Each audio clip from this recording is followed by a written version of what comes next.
Thank you once again for joining us this Friday morning. Thank God it's Friday. We are about to put a close to our introductory aspect of the book of James.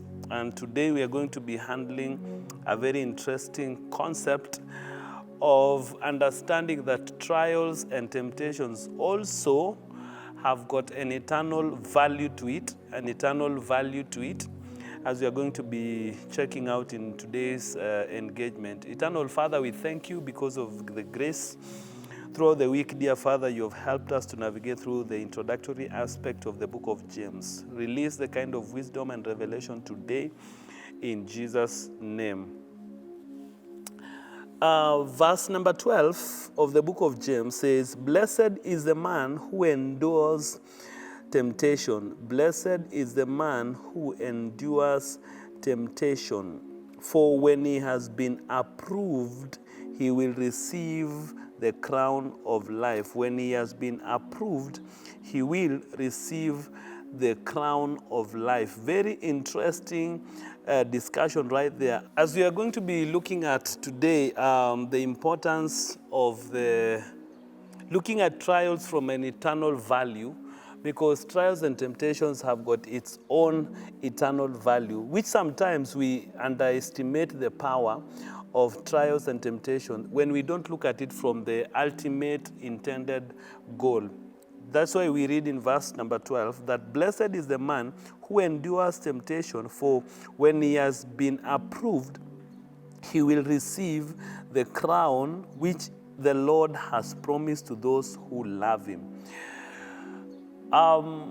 In the concept of crowns, there are about 5 significant crowns in the Bible. We have the crown of life that we have looked at in the book of James, chapter number 1, verse 12. We have the incorruptible crown, which is in 1 Corinthians chapter 9, verse 25. The incorruptible crown. We have the crown of righteousness, which the righteous judge shall give to those who love him. That is 2 Timothy chapter number 4, verse 8, the crown of righteousness. Then we have the crown of glory, 1 Peter chapter 5, verse 4. Please take note of that. The crown of glory. And then we have got the crown of rejoicing. That is 1 Thessalonians chapter 2, verse 19, the crown of rejoicing. When we understand the concept of going through diverse temptation and looking at it from the position of eternal value, then we need to see temptation as a path to blessings and a reward. We need to look at temptation from the lenses of that particular path towards blessing and a reward. That is why it says, blessed is the man who endures temptation, because when he has been approved, there shall be a reward. So the things that we go through, don't underestimate its potency in delivering a reward and a blessing. The potency of every trial and temptation is that in that particular scenario and situation, there is something so precious that is hidden in that particular temptation and adversity. But most of the time we get locked in between the bad, painful experience that we go through, and we forget that it has got an eternal value to it. That is why now there is this crown of life that is already hidden in this temptation, but only the ladder that connects this particular crown and this particular temptation is the ladder called endurance. Because sometimes when you faint in adversity, then there is that diagnosis that your strength was very little.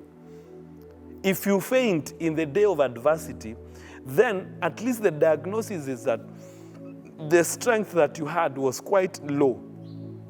But when you endure to the end, there is now what we get as a reward to it, the blessing and the reward. But then, if we are to read Romans chapter 8, verse 18, it says this, "For I consider that the sufferings of the present time are not worthy to be compared with the glory which shall be revealed in us."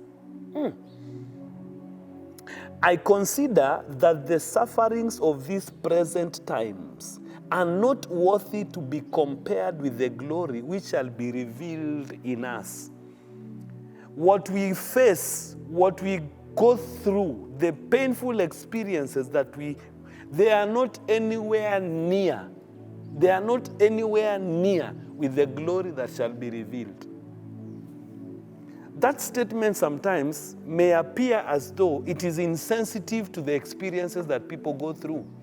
And sometimes it may appear as though we are in the business of motivational speaking. The words of the book of James, the author is intending to bring hope, to bring strength when someone is in a bad situation. And Paul, writing to the Corinthian church in chapter 4, verse 17, 2 Corinthians chapter 4, verse 17 and 18, he says this, for our light affliction, and Paul gets serious. How do you call the things that we are going through light affliction?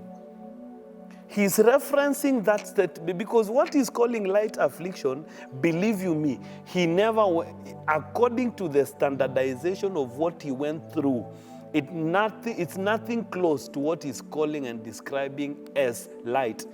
Again, we said yesterday, truth is descriptive. Truth is also prescriptive. When he's describing the situation that he went through and he's giving this particular identification that it is light affliction, consider and pause. This guy has suffered shipwreck. Is that light affliction? This guy has suffered the threat of a snake a venomous snake wanting to, and it actually bit his hand. And this guy is saying this is light affliction. He has suffered mob justice. He has been beaten by a mob. He is calling that light affliction. He's gone through hunger. He's gone through hunger to the point that this guy has been naked, and he calls that light affliction. Descriptive truth. But then he says this, our light affliction is but for a moment. Now look at the prescription of what he's giving as a solution and a hope to anyone who is going through a hardship. Our light affliction, which is but for a moment, is working for us a far more exceeding and eternal weight of glory, while we do not look at the things which we see, but the things which are not seen. For the things which are seen are temporary, but the things which are not seen are permanent. Every time you look at a situation that looks awful, immediately you behold it. It converts itself from being permanent to temporary. Light affliction, he calls it. As soon as you see lack, as soon as you see embarrassment, shame, hardship, failure, as soon as you see it with your optical eye, it has migrated itself from the position of permanent, it becomes temporary immediately. Because what is seen is temporary. What is not seen is permanent. Now, what connects these two polarities to make an eternal value out of it, from the affliction, from the trials, from the temptation, from the pain, from the issues that we go through, and this thing called the crown of life, what connects them together is the polarity called endurance. That is why blessed is he who endures till the end. The trials that we face sometimes pose as a big threat, because many people will want to say, you know, I've gone through a lot. Believe you me, in comparison to people who have gone through a lot, you come short of actually the threshold of saying you have gone through a lot. It sounds funny because this guy has terrorized the family because of a toothache, and everybody is actually identifying with the pain that he's going through. And he terrorized everybody in the family and told them, this tooth is killing me. And so the family members said, okay, let's take him to the hospital, because he pleaded with them to take him to hospital. And he said he should be taken to the emergency entry point in the hospital. So they took him to the emergency. As soon as he arrives in the emergency, while he was still sitting at the casualty, waiting to be attended to by the nurses there was an accident, and there were victims of this accident that were brought into this particular emergency. And when he looked at the victims, the bones that were protruding in someone's face, he realized that what he's going through and what those ones are going through, this one is a light affliction. He told his family members, take me back home, I think I'm okay. Sometimes what you go through in life, you may think that it is so devastating. You may think it is about to kill, the world is actually about to end, only for you to realize that there is someone else going through worse than you are going through. I'm not trying to rationalize the experience in any way. I'm not in any way trying to neutralize the experience. No. What I'm trying to help us see is that in the face of this temptation, can we see an eternal value to it? Can we shift our focus so that we no longer fix our eyes on the things that we're going through, but we fix our eyes on Jesus, who is the author and the perfecter of our faith? The temptations, yes, are there. But Paul says this, writing to Romans, I consider the sufferings of this present time not worthy to be compared with the glory which shall be revealed in us. He's encouraging the Corinthian church in 2 Corinthians chapter 4, verse 17 and 18. He says, for our light affliction, which is for a moment, but is working for us a far more great, exceeding and eternal weight of glory, which we do not look at the things that we see, but are the things that we do not see. For the things which we see are temporary, the things which we do not see are permanent. I want to ask this question.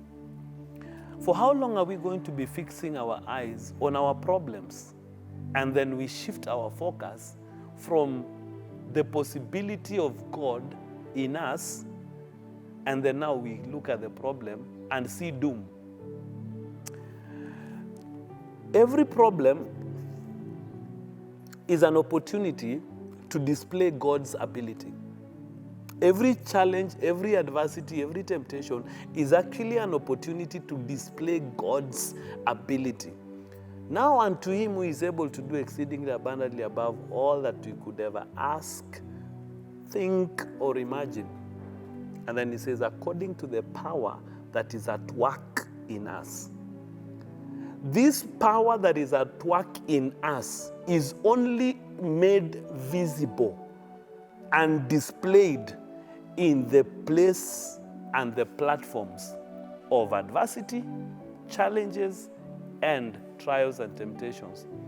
Because without which that power cannot be seen.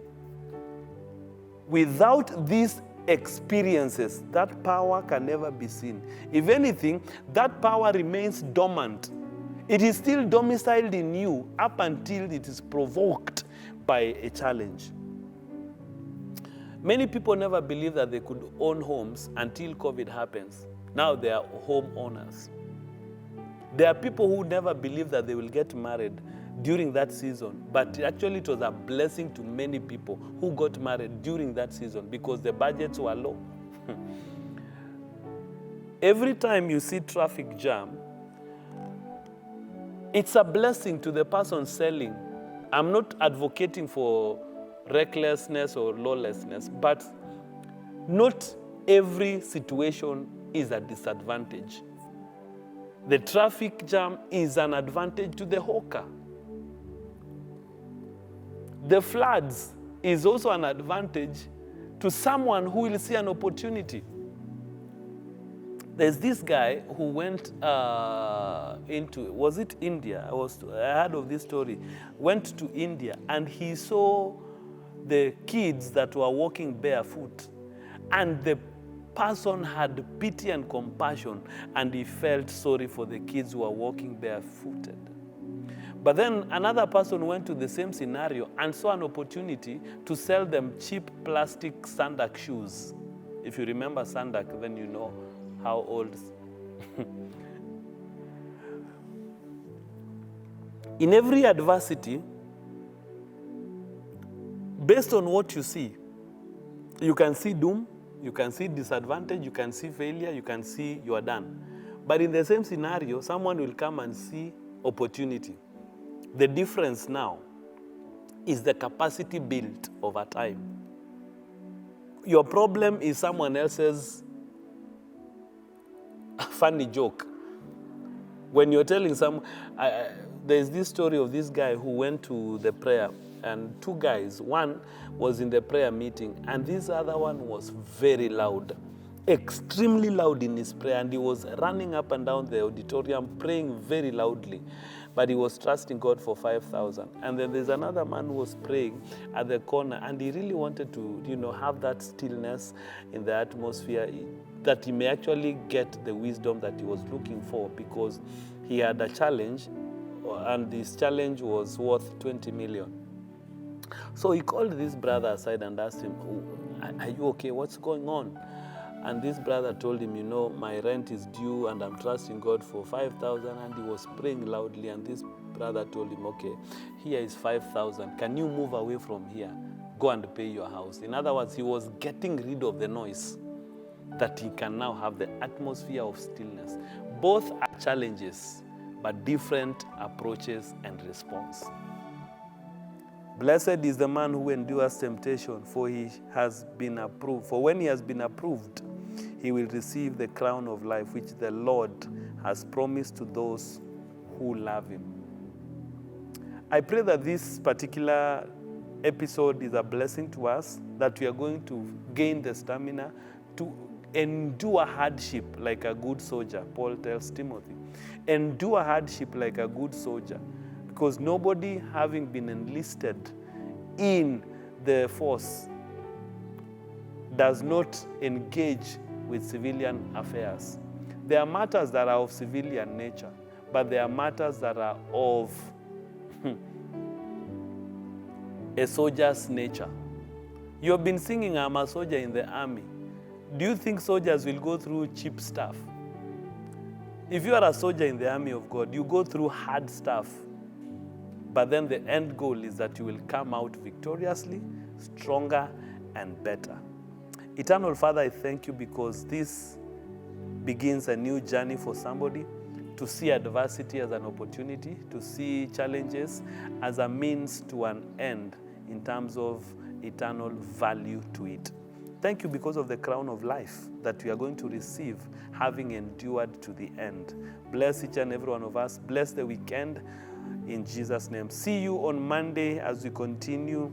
We have not even moved beyond verse 12 of chapter 1. So we still have quite some ground to cover up to chapter 5. God bless you. See you on Monday.